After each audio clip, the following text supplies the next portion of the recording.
Recording.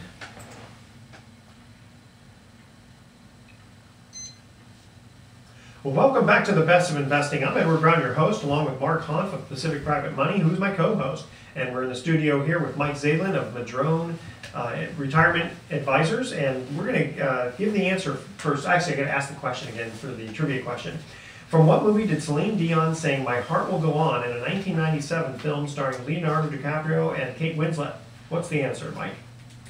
I don't know. You can't remember. Drawing a blank. It's Titanic. Titanic, that's right. I'm having a Rick Perry moment. Yeah. That was actually kind of funny. That's okay, Mark, you're going to ask Mike kind of a hot seat question.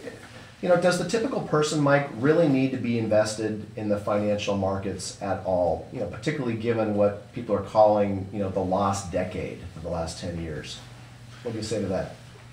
Well, there is no absolute answer to that question. It's a question that any client would need some information first in order to determine the answer to that question. And the information I would provide to them is to say, the reason people invest in anything, whether it's real estate, stocks, bonds, the main asset classes, is because they usually need to in order to have a better life, especially in retirement.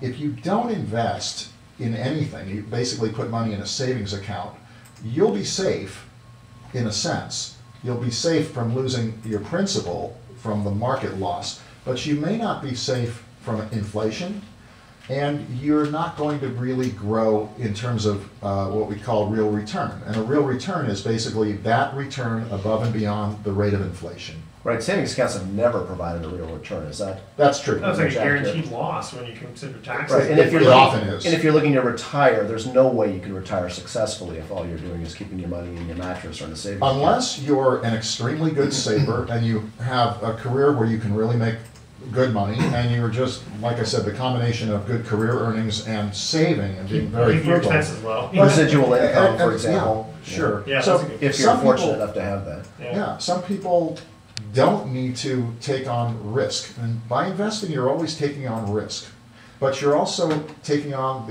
the opportunity.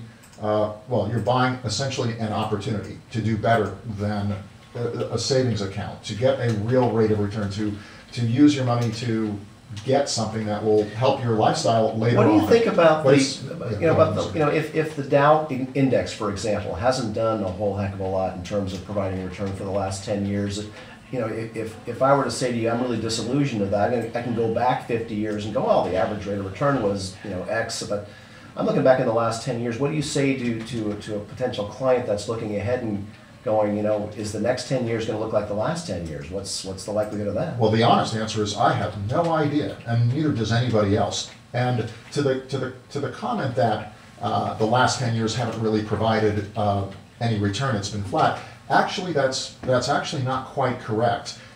If you had a diversified portfolio, say 60% stocks, 40% bonds, Yeah, so you had some dividends. you would have earned dividends of about 2.5%, and bond interest was, I think, averaging around 4%.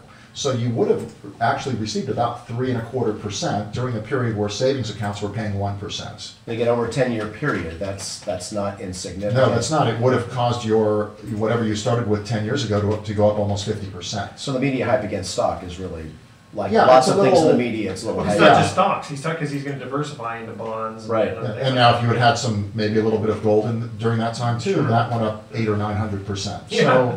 So the alternative of just having money in a savings account would probably not have done that well. But even if it had, the question is 10 years really a significant amount of time historically?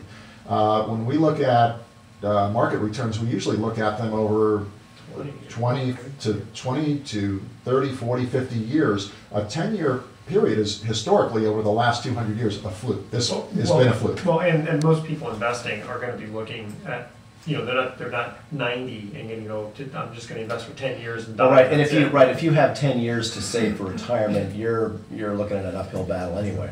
Well, I Yeah, always tell my clients, if you're investing for 5 years or less, you're gambling, and if you're investing for longer than that, if you are putting money in the market for 5 years or less, you're probably gambling. Yeah. If you're putting it in for more than 5 years, you're getting closer to what we consider to be investing. Well, But there are no absolute guarantees. Okay, I don't know if this is a fair question, because you have various clients at different ages and all that, but is there like an average rate of return that your clients have received because of what diversification you've done? Or what would be the right question to ask? Well, no, that is a fair question. The way I would answer that is to say, the rate of return they should be getting, if I've done my job right, is, and pick the index funds that most mimic the large indexes that I'm trying to mimic, is that they've received what the market has returned. So if, say, US large caps have returned 3% a year for 10 years, their index funds should have returned something very close to that. The problem with picking actively managed index funds and trying to beat that index is that the investor takes upon him or herself two big risks. One is, of course, the cost that I've described. Paying someone to pick those funds and then paying the mutual fund manager who's operating those funds. And that can take up to potentially half of your retirement savings, maybe more, maybe less. Okay, Can you give? Sure, but I'm sorry, but the other thing I wanted to add to that was there's the risk of severe underperformance. If you're trying to outperform the market, you may not just come close, you may severely underperform. Of course, you could outperform significantly too, but those are risks that I believe all investors should be aware of. You're not a big believer in market timing, in other words. I don't believe in it at all. That means he's not a big Yeah, I think that investing is a very long-term strategy. And let's take the last 25 years when the Dow went from 1,000 to, what is it now, 12,000. That whole, almost the entire market return came from the best, say, 45 days in the market. So if you miss those 45 days, you got nothing. Really? Yeah, well, those are the days where the Dow went up 400 points, 300 points. So if you got it. And the other problem is you have to be right twice. You have to be right when you get out, right when you get back in, and right many, many times when you're doing that. So it's proven to be extremely difficult for anyone to do. And so how do you charge your clients? Is it hourly? Is it by project? Because we know it's not percentage of assets. And how much do you save your clients from the typical, as compared to a typical investment advisor? Well, I'll give you an example. If a client has $500,000 to invest, my flat fee is about $1,500 a year, and I base that based on my time. I find that it's really it's not in the client's interest to charge the client hourly generally, because what happens then is the client doesn't ask the questions or bring the problem into or they ask them really quickly and ask really quickly. Please answer my question really quickly. So I just base it roughly on the amount of time. So whereas a regular investment advisor might charge 1.25% and charge the client $6,000, I'm charging $1,500. That could be a savings of maybe 70% or so. Now I have to say, in the first year when I'm working with a client, I'm usually losing money because it takes quite a bit of time to set up and learn more about the client and do the things that have to initially be done, and over remaining years tend to be a little bit less. So I try to average what I think will be needed over a number of years. Okay, so if I can kind of summarize this, the average person who comes to you is going to be probably close to mimicking the market, except that there's going to be certain variations because of their individual situation, and that's kind of why they need you. And before I forget, make sure that you give us all your information in case there's potential clients out there.